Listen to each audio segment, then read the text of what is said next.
Olá, bom dia, boa tarde, boa noite, dependendo da hora que você vai assistir esse vídeo. Nós vamos começar a falar sobre uma série de vídeos sobre algumas questões importantes. Então, acompanhe no grupo e acompanhe no canal que a gente vai lançando mais vídeos. Primeiro, nós vamos falar sobre a dependência emocional. E esse vai ser a base para vários outros vídeos que nós vamos falar. Então prestem bastante atenção.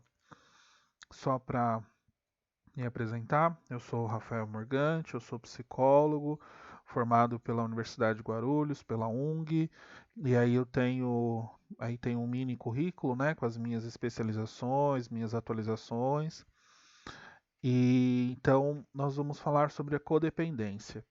Os codependentes, eles não são mais loucos ou mais doentes do que os alcoólicos, mas sofrem tanto quanto eles, ou ainda mais, e não saem por aí em agonia buscando outras formas de aliviar o sofrimento, como os anestésicos do álcool ou outras drogas.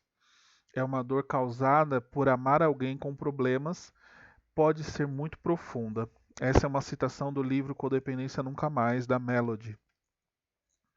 Então, a definição de codependência, dependência emocional ou dependência afetiva é a inabilidade de manter ou nutrir relacionamentos saudáveis com outros e consigo mesmo, resultando em relacionamentos difíceis, desgastados ou destrutivos. E aí eu quero dar ênfase na palavra inabilidade, ou seja, o dependente emocional, ele é inábil, ele tem dificuldade, ele tem uma incapacidade de manter relacionamentos saudáveis. Por isso a importância do tratamento para o dependente emocional, tanto quanto para o dependente químico. Além disso, o codependente é uma pessoa que tem deixado o comportamento de outra pessoa afetá-la e é obcecada em controlar o comportamento dessa outra pessoa. O dependente emocional, ele busca a todo custo controlar todas as situações que cercam o dependente químico ou o alvo da sua dependência emocional, porque mais para frente nós vamos falar da dependência emocional nos relacionamentos. E não necessariamente precisa envolver uma dependência química. Muitos relacionamentos abusivos são baseados na dependência emocional. E aí nós temos uma classificação conforme o CID, que é o transtorno de personalidade dependente. E ele é caracterizado por uma tendência sistemática a deixar a outra pessoa a tomada de decisões, sejam elas importantes ou menores. Além disso, o medo do abandono e a percepção de si mesmo como fraco ou incompetente. O dependente emocional, ele está constantemente se colocando numa posição em que ele deixa outra pessoa tomar o controle da sua vida. Tem outros elementos dessa definição, conforme vocês podem ler aí, mas eu quero dar uma ênfase no DCM-5, que é o transtorno de personalidade dependente, que é uma necessidade difusa e excessiva de ser cuidado, que leva a comportamentos de submissão e apego, que surge no início da vida adulta e está presente em vários contextos, conforme indicado por cinco ou mais dos seguintes. Pode parecer confuso que o dependente emocional, que tanto cuida, na verdade quer ser cuidado, mas conforme nós vamos ver os sintomas, vai ficar mais claro o porquê o dependente emocional, na verdade, está buscando ser cuidado. A primeira característica é a dificuldade em tomar decisões cotidianas sem uma quantidade excessiva de conselhos e reasseguramentos dos outros. Então, o dependente emocional, ele está constantemente buscando outras pessoas para aconselhá-lo. É aquele exemplo clássico da pessoa que vai no shopping comprar uma roupa, tira foto, manda no grupo da família, manda para as amigas, manda para o namorado, manda para a mãe. Tá sempre esperando que todo mundo diga que ficou bom. E se alguém, mesmo que tenham 10 pessoas falando que está bom, se uma pessoa falar que está ruim, essa pessoa não vai mais se sentir bem com aquela roupa. Outra característica é precisar que os outros assumam responsabilidade pela maior parte das principais áreas da sua vida. Então, o dependente emocional, ele vai fazer com que outra pessoa assuma uma responsabilidade por ele. Pode parecer estranho que eu que tanto cuido, na verdade, quero que outros cuidem de mim, mas sim, isso faz todo sentido. O dependente emocional, ele tem uma dificuldade muito grande em assumir que essa responsabilidade não é dele. Além disso, tem uma dificuldade tremenda em manifestar o desacordo com outras pessoas devido a perder o apoio e a aprovação. Não fala não de forma nenhuma. O dependente emocional é aquele que vai aceitando toda e qualquer situação para não deixar de ser querido. Ele quer ser amado a qualquer custo. Ele tem dificuldades em iniciar projetos ou fazer coisas por conta própria, devido à falta de autoconfiança em seu julgamento ou na sua capacidade, do que falta de motivação ou energia. Ele dificilmente, o dependente emocional, ele vai começar alguma coisa sozinho. Ele sempre vai esperar que tenha mais alguém com ele para que ele tome essa decisão. Vai a extremos para obter carinho e apoio dos outros, a ponto de voluntariar-se para fazer coisas desagradáveis. Essa imagem, ela é muito boa. Cuidado com a carência. Ela te faz ver amor onde não existe. E é exatamente isso. O dependente emocional, ele se contenta com migalhas. Então, por mais vergonhosa, por mais vexatória que seja aquela situação, ele acaba se colocando nessa posição. Ele aceita qualquer situação em troca de migalhas de amor. Sente-se desconfortável ou desamparo quando sozinho, devido a temores exagerados de ser incapaz de cuidar de si mesmo. O dependente emocional, ele tem muita dificuldade em admitir que ele é capaz de se cuidar.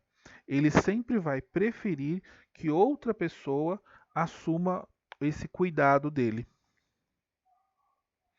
Busca com urgência outro relacionamento como fonte de cuidado e amparo logo após o término de um relacionamento íntimo. Às vezes, nem espera o término do relacionamento anterior e já entra num novo relacionamento. Isso acontece exatamente por ele estar constantemente se sentindo vulnerável, fragilizado. Além disso, ele tem preocupações irreais com medos de ser abandonado à própria sorte. Ele se vê de forma extremamente incapaz de se cuidar. Então ele faz qualquer coisa, se arrasta aos pés para se manter dentro de uma relação ou dentro de uma dinâmica. E quais são as consequências? Primeiro a gente falou das características, aqui a gente vai falar das consequências. As consequências é o cuidado excessivo com o outro, porque eu não quero que nada de mal aconteça com a outra pessoa. Então eu vou fazer qualquer coisa que necessário para controlar aquelas circunstâncias e evitar que quaisquer problemas aconteçam.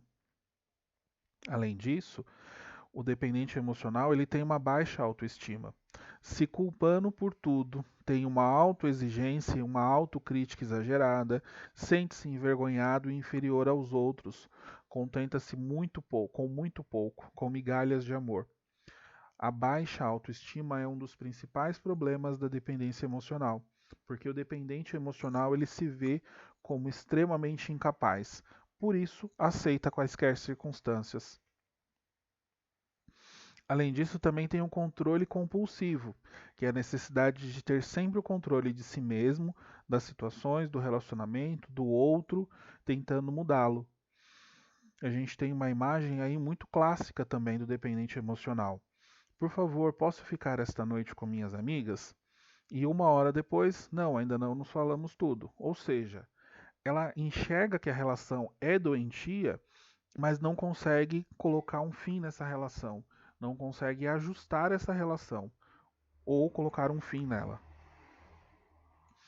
Além disso, existe o ciúmes doentio. Ciúmes nunca é sinal de estabilidade, é sempre sinal de insegurança. Ele traz constantemente pensamentos de ruminação, ou seja, ficar com pensamentos repetitivos em relação a alguma circunstância. Outra consequência é a negação. Mente para si mesmo, finge que os problemas não existem ou não são tão graves assim.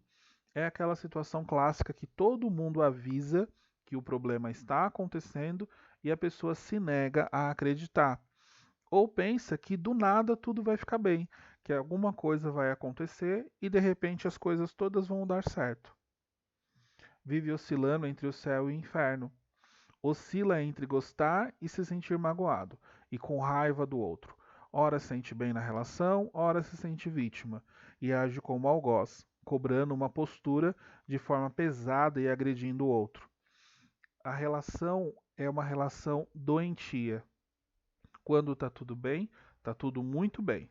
Quando tá mal, tá tudo muito mal. Não existe equilíbrio. Outra consequência é que acredita do outro.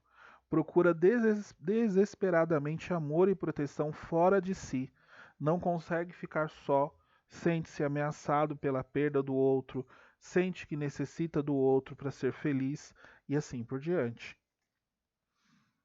Outra consequência é a comunicação disfuncional. Não expressa abertamente os seus sentimentos e pensamentos, a comunicação não é honesta e franca, não consegue ter bons diálogos, discutir objetivamente os problemas. Quando começa uma conversa, essa conversa imediatamente se transforma numa discussão e não se chega em lugar nenhum, não consegue resolver os problemas. Outra consequência é a dificuldade sexual.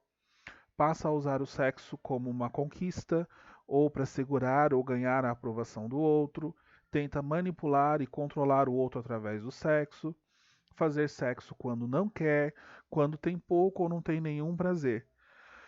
O sexo é um dos principais termômetros dentro de uma relação. Quando ele não está bem, nós temos um forte indicativo de que aquela relação também não está bem. O envolvimento com pessoas complicadas é o famoso dedo podre, que a gente escuta muita gente falando. Tem dificuldade para escolher parceiros que sejam mais adequados. Não que existam pessoas perfeitas, mas existem pessoas que claramente têm problemas. E o dependente emocional procura pessoas assim. Então, pessoas que são agressivos, pessoas que sugam e pouco doam, pessoas irresponsáveis, mau caráteres, com transtornos, dependências de álcool e outras drogas. Por isso têm a decepção amorosa e sofrem por amor. Experimentam uma vida amorosa insatisfatória, porque sempre estão buscando pessoas doentes. Aí, para a gente finalizar, eu deixo as referências de onde eu peguei esse material. Esse é o livro da Melody, que eu também usei para construir essa palestra da classificação de doenças mundiais, né, o DSM-5. E aqui eu deixo os meus contatos: Instagram, Facebook, WhatsApp e e-mail. Precisando, podem me chamar. Obrigado e tenham todos um bom dia.